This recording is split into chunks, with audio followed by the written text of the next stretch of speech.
Hello guys. इसके पहले लगभग 6 लेक्चर बन चुका है क्लासिफिकेशन ऑफ मैटर का, और अभी तक हम लोग क्वेश्चन तक नहीं आए हैं। तो इसलिए मैंने डिसीजन लिया है कि अब जब भी केमिस्ट्री होगा तो मैं थ्योरी नहीं करूंगा, मैं क्वेश्चन के माध्यम से थ्योरी बताऊंगा। इसका मतलब ये हुआ कि अब सीधे क्वेश्चन लिया जाएगा, short answer type question, very short answer type question, level 1, level 2, level 3, और सभी केमिस्ट्री के हर क्वेश्चन को लगभग बनाऊंगा। तो क्योंकि 4 घंटा थ्योरी फिर 3-4 घंटा उसका क्वेश्चन, तो हर एक चैप्टर पे लगभग 7-7 घंटा देना पड़ेगा। और सिर्फ एक ही सब्जेक्ट नहीं है, फिजिक्स मैथ भी है। और फिर एक ही क्लास थोड़ी है, क्लास 9 का भी करना है। ये तो क्लास 8 ही है, क्लास 9, क्लास 10, तो आगे भी क्लास 11 और क्लास 12 भी करना है। सो मैं इतना कर सकता हूँ अभी। वैसे भी किसी भी केमिस्ट्री के चैप्टर का जो थ्योरी होता है उतना हार्ड नहीं होता, ये फिजिक्स की तरह या मैथ की तरह नहीं है। तो मुझे लगता है कि अब प्लीज इसको देखना, क्योंकि मैं थ्योरी इसमें तो मैंने करा दिया। इससे पहले जो एटॉमिक स्ट्रक्चर था उसको भी मैं करा दिया थ्योरी, लेकिन आगे से मैं नहीं थ्योरी कराऊंगा। आगे से मैं क्वेश्चंस के माध्यम से थ्योरी कंप्लीट करवाऊंगा, क्वेश्चंस लूंगा। अभी तक 6 लेक्चर हो चुके हैं, ये 7वां लेक्चर है और अभी तक क्वेश्चंस नहीं आए हैं।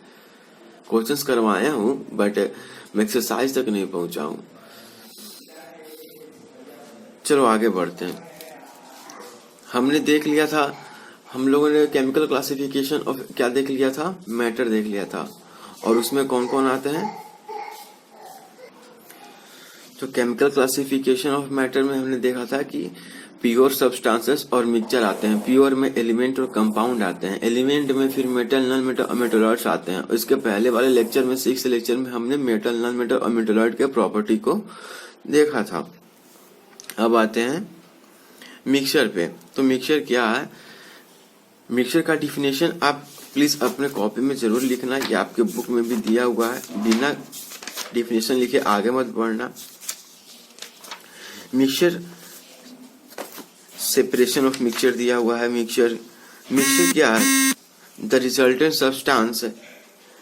मिक्सचर इसको कहते हैं कि ऐसे दो कंपाउंड्स का मिश्रण जो रेशियो, बिना किसी रेशियो प्रोपोर्शन में अगर किसी दो कंपाउंड को मिक्स किया जाता है। फॉर एग्जाम्पल यहाँ पर दिया हुआ है, the formation of compound from elements result in change molecular composition. 2 or more substances, either element or compound, can be mixed in any proportion. The resultant substance are called mixture. Compound में क्या होता था कि एक से ज्यादा element को हम लोग मिक्स करते थे, लेकिन किसी खास प्रोपोर्शन में, फिक्स प्रोपोर्शन बाय वेट में। बट मिक्सचर में ऐसा नहीं है, किसी भी प्रोपोर्शन में किसी दो एलिमेंट या किसी दो कंपाउंड को क्या करते हैं हम लोग, मिला देते हैं। तो जब ये जो रिजल्टेंट मिक्सचर जो आता है, रिजल्टेंट जो हमारा सब्सटेंस आता है, उसी को मिक्सचर कहते हैं। अब कंपाउंड और मिक्सचर में ये अंतर दिया हुआ है। कंपाउंड्स क्या होते हैं, constituent atom combine chemically. Compounds में केमिकली कंबाइन करते हैं एटम से, और मिक्सचर में फिजिकली कंबाइन करते हैं। कंपाउंड्स में कंपाउंड्स को केमिकल मेथड के द्वारा ही सेपरेट किया जाता है, लेकिन मिक्सचर को फिजिकल मेथड्स के द्वारा अधिकतर बार सेपरेट कर सकते हैं हम लोग।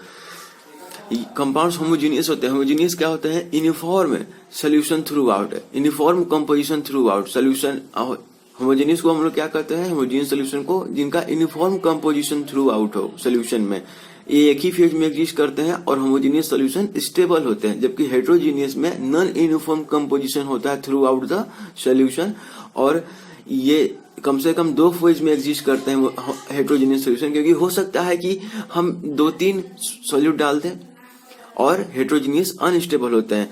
तो कंपाउंड्स क्या होते हैं, अधिकतर होमोजीनियस होते हैं। बट मिक्सचर क्या होता है, अधिकतर हेट्रोजीनियस भी होते हैं और होमोजीनियस दोनों होते हैं।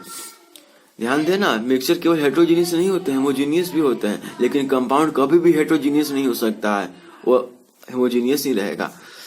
कंपाउंड्स सिग्निफिकेंट एनर्जी चेंज होता है, सिंस एनर्जी चेंज इसलिए होता है क्योंकि कंपाउंड्स केमिकली घुलते मिलते हैं। कंपाउंड क्या होता है, केमिकली कंबाइन करते हैं, तो यहाँ पर सिग्निफिकेंट एनर्जी चेंज होता है। जबकि मिक्सचर में ऐसा, सिंस कंपाउंड फिजिकली कंबाइन करते हैं तो नो चेंज इन एनर्जी रहता है।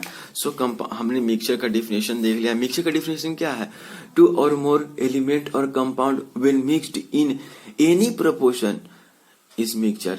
बट कंपाउंड में क्या होता था, two or more element when mixed in a fixed proportion by weight then the resultant substance is called compound. For example H2O, H2O is a compound. मैंने पिछले class में, please आप जाकर उसको देखना। क्लासिफिकेशन ऑफ कंपाउंड ये रहा, homogeneous nature में ये रहा और हेटेरोजेनियस में ये रहा। इसका एग्जाम्पल भी ये दिया हुआ है। तो क्या होगा, solid solid solid liquid, heterogeneous का है, लिक्विड लिक्विड लिक्विड गैस। आप कोको कोला पीते हो, लिक्विड गैस सॉल्यूशन का एग्जांपल है। जब आप कोको कोला के ढक्कन को खोलते हो तो एक गैस रिलीज होता है, वो गैस क्या है, CO2। कोको कोला को बनाते वक्त उसमें CO2 हाई प्रेशर पे डाल दिया जाता है और वहीं से लिक्विड गैस आपका सॉफ्ट ड्रिंक, फॉग, सुबह का जो फॉग है वो भी लिक्विड गैस के थी आता है। लिक्विड का मिक्सचर क्या है, तो ऑयल एंड वाटर। हालांकि होमोजेनियस नहीं हुआ क्योंकि ऑयल कभी भी वाटर में घुल नहीं सकता, लेकिन फिर भी अल्कोहलिक बेवरेज है, यह होमोजेनियस सोल्यूशन है। यहीं से समझना, मैंने कहा था ना कि मिक्सचर जो होता है वो हेट्रोजेनियस भी हो सकता है और होमोजेनियस भी हो सकता है। ध्यान दो, यहाँ लिक्विड का मिक्सचर हमको लेना है, तो हम ऑयल वाटर भी ले सकते हैं ना, ऑयल वाटर ले लेंगे तो ये क्या हो जाएगा, हेट्रोजेनियस सोल्यूशन हो जाएगा। हेट्रोजेनियस क्यों, क्योंकि नॉन यूनिफॉर्म कंपोजिशन रहेगा थ्रू आउट द सोल्यूशन, और प्लस में ये अनस्टेबल होगा और दो फेज में एग्जिस्ट कर रहा है। ऑयल एंड वाटर कभी घुलते नहीं ना है, तो एक फेज तो ऑयल का रहेगा और सिंस ऑयल का डेंसिटी कम होता है तो वो वाटर के ऊपर फ्लोट करते रहेगा। लेकिन अगर दूसरा में एग्जांपल ले ले लिक्विड का, अल्कोहल प्लस वाटर, शराब होता है, शराब में पानी मिला रहे हो तो पानी मिला के बाद तो केवल एक ही फेज बचता है अल्कोहल का ही। तो ये होमोजीनियस का एग्जांपल हो गया जहां uniform through out uniform composition होता है थ्रू आउट, और ये स्टेबल भी होता है और प्लस एक ही फेज में एग्जिस्ट कर रहा है। तो देख रहे हो मिक्सचर दोनों है, लेकिन एक हेट्रोजीनियस है और दूसरा होमोजीनियस है। तो liquid alcoholic beverage, crude oil, इसका एग्जांपल है। सॉलिड का क्या एग्जांपल है, सॉलिड मिक्सचर का सैंड प्लस शुगर, इस सॉलिड का एग्जांपल है। Solid liquid milk plus sugar. कितने बार बचपन से अभी तक मम्मी आपको दूध पिलाती होंगी तो कई बार आप नहीं पीते, मुझे चीनी चाहिए। तो वो जो आप बचपन से सॉलिड लिक्विड का क्या कर रहे हो, वो थोड़ा सा साउंड आ रहा था तो इसलिए मैंने इसको पॉज कर दिया था। खैर, हमारे कितने फेज हो सकते हैं, सॉलिड का लिक्विड में, सॉलिड का गैस में, फिर लिक्विड का सॉलिड में, लिक्विड का लिक्विड में, लिक्विड का गैस में, यानी 3 + 3 + 6, 3 + 3 + 3 क्या हो जाएगा, 9 फेज हो जाएगा, है ना, 9 फेज हो जाएगा। इसका सबके एग्जाम्पल याद रखना, जब क्लास 12 में आप सरफेस केमिस्ट्री पढ़ोगे तो वहां सबका बहुत यूज है। वहां तो ये भी पढ़ना है कि सॉलिड का जब मिक्सचर होता है तो उसको क्या कहते हैं, सॉलिड लिक्विड के मिक्सचर को क्या कहते हैं, ये चीज होता है। गैस का अब पूछोगे, आप गैस मिक्सचर का एग्जांपल बताओ, तो हमारा एटमॉस्फेयर जो अब जिसमें आप बचपन से सांस ले रहे हो, एटमॉस्फेयर में किन गैसों का मिक्सचर है, nitrogen plus oxygen plus CO2, और भी गैसेस है, आर्गन, ये सब थोड़ी मात्रा में, ऑर्गन प्लस और भी कुछ नोबल गैसेस है, इनर्ट गैसेस है। सबसे ज्यादा नाइट्रोजन कितना परसेंट है, 78%, ऑक्सीजन लगभग 20%, और बाकी जो 2% बचा उसमें CO2। तो देख रहे हो गैस का मिक्सचर है हमारे एटमॉस्फेयर में। तो ये एग्जाम्पल हो गया गैस का। अब आते हैं क्या इन मिक्सचर को कैसे अलग कर सकते हैं। फॉर एग्जांपल, अगर आयरन प्लस सैंड है, यानी कुछ आयरन के टुकड़े हैं छोटे और उसमें सैंड मिला दिया, तो ये भी तो मिक्सचर हो गया सॉलिड का। क्या इसको हम कैसे अलग कर सकते हैं, तो पहले हम किसी भी मिक्सचर के जो कंपोनेंट्स हैं, जो उसके कंपाउंड्स हैं, उसके हम लोग क्या देखते हैं, उसके फिजिकल प्रॉपर्टी देखते हैं। क्या उसका डेंसिटी क्या है, दोनों में डेंसिटी का अंतर है क्या, या दोनों के बॉइलिंग पॉइंट का अंतर है क्या, दोनों के मेल्टिंग पॉइंट का अंतर है क्या, या सोल्युबिलिटी दोनों का अलग अलग है क्या, डिफ्यूजन क्या है, एबिलिटी सबलाइम करने का क्षमता है क्या दोनों में, वोलेटिलिटी क्या है, मैग्नेटिक प्रॉपर्टी है क्या दोनों का अलग अलग, फिजिकल स्टेट क्या है दोनों का। तो यहाँ पर हम देख सकते हैं कि मैग्नेटिक प्रॉपर्टी के आधार पर हम इसको अलग कर सकते हैं, क्योंकि आयरन चुंबक से चिपक जाता है, उसके पास मैग्नेटिक प्रॉपर्टी है, जबकि सैंड चुंबक से नहीं चिपक पाएगा। तो जैसे ही हम कोई मैग्नेट को इस मिक्सचर के पास ले जाएंगे तो जितने भी आयरन है सभी चुंबक में चिपक जाएंगे और मिक्सचर में क्या बच जाएगा, केवल सैंड। तो इस तरह से हम सेपरेट कर लेंगे। तो डिपेंड करता है आप किस मिक्सचर को ले रहे हो। लिक्विड में भी आप लोगे, for example alcohol plus water है, उसको हमें अलग करना है। गलती से शराब में बहुत ज्यादा मान लो गलती से आपके अल्कोहल में गलती से कि आप नहीं, आप तो अभी नहीं पीते होगे, पीना भी नहीं कम से कम 21 साल तक, मतलब कॉलेज के बाद ही। सो अल्कोहल में गलती से ज्यादा पानी चला गया। अब गुस्सा है बहुत कुछ, किसी के चला गया, वो सोचता है कि मुझे स्ट्रॉन्ग अल्कोहल ही पीना है आपके घर में या किसी में, तो आप कहना कि रुको रुको जरा, इसको आप ये ऑपरेटर्स देख रहे हो, आपको पता है ना कि अल्कोहल का बॉइलिंग पॉइंट कम होता है वाटर से, अल्कोहल थोड़ा ज्यादा वोलाटाइल होता है वाटर से। तो अगर हीट करोगे इस मिक्सचर को तो सबसे पहले भाप बन के कौन उड़ेगा? अल्कोहल उड़ेगा। ये देखो, ये सेटअप मैं दिखा देना चाहता हूँ जरा सा।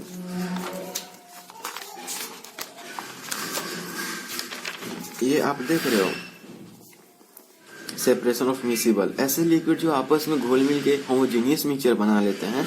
यहाँ अल्कोहल प्लस वाटर है, तो आप हीट करोगे उस टेम्परेचर पे जहां पर अल्कोहल अब मुझे लगता है, मुझे कमेंट सेक्शन में बताओ कि अल्कोहल जो कि इथाइल अल्कोहल है, इथाइल, वो कितने डिग्री सेंटीग्रेड पे बॉईल करता है, तो ये चीज में वो बताओ। तो ये हीट होगा तो उसका भाप, सबसे पहले इस भाप में कौन सा चीज होगा? अल्कोहल होगा। वाटर तो अभी भी नीचे रहेगा क्योंकि वाटर का बॉइलिंग पॉइंट 100 डिग्री है, अल्कोहल का बॉइलिंग पॉइंट 95 या कुछ है, तो 95 तक ही हीट करेंगे एक रेगुलेटेड एनवायरनमेंट में। तो जितना भी भाप है उसको फिर कंडेंस कराएंगे, यहाँ कंडेंस हो रहा है और यहाँ पर जाके अल्कोहल जमा हो गया और यहाँ क्या बचेगा? केवल वाटर बचेगा।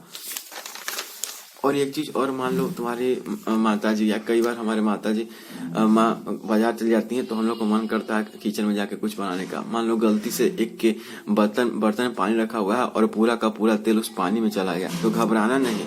ये देखो, ये सेपरेटिंग फनल है, तो घबराना नहीं, ये सेपरेटिंग फनल है। आपको पता है ना, ऑयल का डेंसिटी कम होता है वाटर से, तो वाटर तो नीचे आके बैठ जाएगा। जब इसको थोड़ा देर के लिए छोड़ दोगे, या तुम अपने बर्तन जिसमें गिर गया उसको थोड़ा देर के लिए छोड़ देना, घबराना नहीं। तो ऊपर जो फ्लोट करता रहेगा वो केवल ऑयल रहेगा, उसको तुम अलग कर सकते हो और जहां था वो उसको वहां रख सकते हो और उसमें केवल वाटर नीचे बचेगा। कभी अगर सेपरेटिंग फनल है तब तो ठीक है, इसमें लगा के स्टॉप को लगा के छोड़ देना और कुछ देर बाद पानी यहाँ नीचे गिर जाएगा और जैसे ही यहाँ तक ये लेयर यहाँ तक आया, इसको आप ठीक कर देना, ऊपर से बंद कर देना ताकि इसमें ऑयल बच जाए। तो सेपरेटिंग फनल से हम लोग टू इमिसिबल लिक्विड है। इमिसिबल किसको कहते हैं? ऐसे दो लिक्विड जो पूरी तरह से घुले मिले नहीं, यानी ये हेट्रोजीनियस सॉल्यूशन बनाते हैं। यूनिफॉर्म कंपोजिशन नहीं होता है थ्रू आउट द लिक्विड, ये अनस्टेबल होते हैं, अनस्टेबल होते हैं और दो फेज में कम से कम एग्जिस्ट करते हैं, और भी फेज हो सकते हैं। ये चीज हमने कुछ एग्जांपल्स देखे। अब क्रोमेटोग्राफी क्या है? तो क्रोमेटोग्राफी एक बहुत ही इंपॉर्टेंट सॉल्यूशंस को, किसी भी कॉम्प्लेक्स सॉल्यूशन को, उसको कॉम्प्लेक्स सॉल्यूशन में क्या क्या कंपोनेंट है उसको चेक करने के लिए क्रोमेटोग्राफी का यूज किया था। रिसर्च लैब में, फार्मास्यूटिकल्स में बहुत ज्यादा इसका यूज है क्रोमेटोग्राफी का। क्रोमेटोग्राफी होता क्या है? प्लीज इसका डिफिनेशन लिख लो आप। क्रोमेटोग्राफी क्या होता है? It is a technique used for the separation and identification of dissolved constituent of mixture by absorbing them over an appropriate absorbent material. For example, यहाँ पर एक वाटर रखा हुआ है और ये फिल्टर पेपर है जिसमें डाई है। डाई को क्या कहते हैं? दो से ज्यादा इनके सोल्यूशन को क्या कहते हैं? डाई कहते हैं। तो ये जो पेपर लगा हुआ है ये डाई है, इसमें बहुत सारे कलर्स मिले हुए हैं। इसको वाटर तक यहाँ तक ऐसे रखते हैं तो वाटर एब्जॉर्ब करेगा इसके सरफेस को, वाटर ऊपर चढ़ते जाएगा लेकिन अपने साथ कलर भी लेते जाएगा और जो कलर सबसे ज्यादा सोल्यूबल होगा वाटर में वो सबसे ऊपर जाएगा और बाकी जो कलर्स हैं वो नीचे रह जाएंगे। ये देखो, ये मिला है, यहाँ पर वो कलर रहेगा जो सबसे ज्यादा सोल्यूबल है वाटर में, ये सबसे ऊपर, उससे कम सोल्यूबल हो यहाँ रहेगा और सबसे कम जो सोल्यूबल होगा वो यहीं पर होगा। तो ये कलर्ड स्पॉट्स मिलेंगे, यही क्रोमेटोग्राफी में यूज है। ये सिर्फ ये तो केवल पेपर क्रोमेटोग्राफी हो गया। क्रोमेटोग्राफी कई प्रकार के होते हैं, हालांकि 8 क्लास में केवल इसका डिफिनेशन पढ़ना है। Gel permeation chromatography, pseudo affinity chromatography, high pressure liquid chromatography, column chromatography. इसका फोरेंसिक जांच में भी यूज किया जाता है क्रोमेटोग्राफी का। क्राइम सीन पे क्या क्या घटना घटी उसके लिए भी क्रोमेटोग्राफी का यूज किया जाता है। Ion exchange chromatography, gel chromatography, thin layer chromatography, gas chromatography, dye ligand chromatography, तो क्रोमेटोग्राफी बहुत इंपॉर्टेंट है। बायोकेमिस्ट्री अगर आप लोग मेडिकल साइंस में जाओगे तो क्रोमेटोग्राफी आपको पढ़ना ही पढ़ना है। क्रोमेटोग्राफी का और क्या क्या यूज है? Manufacturing of research laboratory for identification of new compounds. और वर्किंग प्रिंसिपल मैंने बता दिया क्रोमेटोग्राफी का। अब हम लोग थोड़ा सा आते हैं टिंचर ऑफ आयोडीन क्या होता है। Tincture of iodine, it is usually 2 to 7% elemental iodine along with potassium iodide और sodium iodide dissolved in mixture of ethanol and water। Tincture of iodine कुछ नहीं होता है, होता क्या है कि वाटर और इथाइल अल्कोहल का कोई मिक्सचर है, इसमें वाटर प्लस इथाइल अल्कोहल है। इसमें हम लोग आयोडीन, अगर 100 ग्राम वाटर है तो 5 से 7 ग्राम क्या लेते हैं, 2 से 7 ग्राम क्या लेते हैं, आयोडीन लेते हैं। 2 to 7 ग्राम आयोडीन लेते हैं। अगर यहाँ 100 ग्राम वाटर है तो 2 to 7 ग्राम आयोडीन लेंगे और इसमें पोटेशियम आयोडाइड यानी KI या NaI अधिक करेंगे। दोनों सॉलिड फॉर्म में रहता है, इसको मिला लेंगे, या तो KI मिला लेंगे, नहीं तो 2 ग्राम टू 7 ग्राम आयोडीन में सोडियम आयोडाइड मिला लेंगे। इस तरह से या तो पोटेशियम आयोडाइड ले लो 2 से 7 ग्राम आयोडीन के साथ, या सोडियम आयोडाइड ले लो और उसको मिलाकर इस वाले मिक्सचर में रख दो। इस मिक्सचर में क्या था, वाटर प्लस इथाइल अल्कोहल। तो यही हमारा टिंचर ऑफ आयोडीन हो गया। अगर कोई सिंपल भाषा में पूछे टिंचर ऑफ आयोडीन क्या है, तो 2 to 7 gram of iodine which dissolve mixture of ethanol and water is tincture of iodine. हाँ, पोटेशियम आयोडाइड और सोडियम आयोडाइड मिलाना जरूरी है मुझे लगता है। तो और इसका टिंचर ऑफ आयोडीन का किस चीज में एप्लीकेशन है, एंटीसेप्टिक बनाने में। गैल्वेनाइजेशन क्या होता है, तो कई बार मेटल्स है, आयरन है, ये इनमें कोरोजन होने लगता है। कोरोजन यानी कि जंग लगने लगता है, जंग जिसको बोलते हैं ना, जंग लगने लगता है। तो गैल्वेनाइजेशन इसलिए करते हैं ताकि उसके ऊपर एक परत चढ़ा सके, ताकि डायरेक्ट कांटेक्ट में थी ना आए, आयरन ना आए। जैसे आप साइकिल चलाते हो तो साइकिल का जो हैंडल है वो गैल्वेनाइज किया हुआ है, क्योंकि गैल्वेनाइज नहीं किया होगा, ऊपर से कोटिंग नहीं किया होगा तो बहुत जल्दी रस्ट हो जाएगा, और रस्ट होने के कारण वो बहुत वीक हो जाएगा और साइकिल का हैंडल कुछ ही महीनों में टूट सकता है, बहुत ज्यादा दिन नहीं लगेगा। क्योंकि रस्ट होने के बाद लोहा कमजोर हो जाता है, तो लोहा के ऊपर हम लोग जिंक का परत लगा देते हैं। जिंक का परत, अच्छा जिंक ही क्यों लगाते हैं, कॉपर क्यों नहीं लगाते हैं, ये भी बहुत इंपॉर्टेंट क्वेश्चन है। किसी को पता है तो कमेंट सेक्शन में बताओ, नहीं तो मैं तो आगे बताऊंगा ही। तो गैल्वेनाइजेशन ये हो गया। अब हम अगले वीडियो में क्वेश्चन बनाएंगे जो सबसे मोस्ट अवेटेड है। बहुत सारे क्वेश्चन आंसर है, देख रहे हो, बहुत सारे क्वेश्चन आंसर है। लगभग मैंने सारे बना के रखे हैं। लगभग कितने क्वेश्चन आंसर है, 45-46 क्वेश्चन आंसर है। अच्छा, इसी में एलॉय भी डिस्कस कर लेना चाहता हूँ। आगे क्लास 11-12 में एलॉय का बहुत यूज है। फॉर एग्जाम्पल देखो यहाँ पर जर्मन सिल्वर, जर्मन सिल्वर एक एलॉय है। एलॉय किसको कहते हैं, एक से ज्यादा मेटल को मिलाने पर, मेटल जरूरी है मेटल नहीं हो, नॉन मेटल नहीं हो सकता, या मेटलॉइड नहीं हो सकता, मुझे बताना जरा। एक से ज्यादा मेटल मिलाने पर जो एलॉय क्या होते हैं, कंपाउंड होते हैं। तो एक से ज्यादा एलिमेंट्स को मिलाने पर जो फॉर्मेशन होता है, जो कंपाउंड बनता है, उसको एलॉय कहते हैं। एलॉय का यूज बहुत सारा है। फॉर एग्जाम्पल चांदी से सीधे हम लोग गहना नहीं बनाते, क्योंकि चांदी से गहना बनेगा तो काफी वीक रहेगा। उसको हार्डन करने के लिए हम उसमें क्या मिलाते हैं, कॉपर मिलाते हैं। तो चांदी प्लस कॉपर का ही गहना बनता है। अब कॉपर बहुत ज्यादा मात्रा में मत मिला देना कम मात्रा में होता है, केवल हार्ड करने के लिए। प्योर गोल्ड का भी, प्योर सोना का भी गहना नहीं बनता है। गहना यानी ऑर्नामेंट्स, कुछ न कुछ उसमें इम्प्योरिटीज मिलाया रहेगा ताकि उसको हार्ड किया जा सके। अच्छा, ये एलॉय का डिफिनेशन क्या है, एलॉय का definition, alloy is a homogeneous mixture. Alloy क्या होता है, होमोजेनियस मिक्सचर होता है। Alloy is a homogeneous mixture of 2 or more metals और नॉन मेटल। मैंने कहा था ना, सम इम्पोर्टेंट एलॉय इज, लिख लेना इसको, alloy is a homogeneous mixture of 2 or more metals और non metals. Some important alloy दिया गया है, brass, bronze, gun metal, German silver, bell metal. याद करना, कॉपर का ये सब एलॉय है मेन जो आपको याद करना। देख लो जर्मन सिल्वर में सिल्वर है ही नहीं, बहुत मजेदार है ना। जर्मन सिल्वर किससे बना है, कॉपर प्लस जिंक प्लस निकल से। ये केवल परसेंटेज दिया गया कि अगर 100 ग्राम जर्मन सिल्वर लेंगे तो कॉपर कितना हो सकता है, 30 से 60%, जिंक 20 से 30% होगा, और निकल 15 से 20%। कहने का मतलब 100 ग्राम अगर जर्मन सिल्वर लिए तो कॉपर 30 से 60 ग्राम होगा, जिंक 20 से 30 ग्राम होगा, और निकल 15 से 20 ग्राम होगा। तो प्लीज याद रखना, क्योंकि अगर मान लो एमसीक्यू आ जाता है कि जर्मन सिल्वर में कौन कौन से मेटल्स पे आ जाते हैं और ऑप्शन सिल्वर दे दिया। तो किसी को नहीं पढ़ा है जर्मन सिल्वर तो सिल्वर पे जरूर मार्क आएगा, क्योंकि उसको लगेगा कि जर्मन सिल्वर नाम ही है तो जरूर सिल्वर उसमें होगा एलॉय में।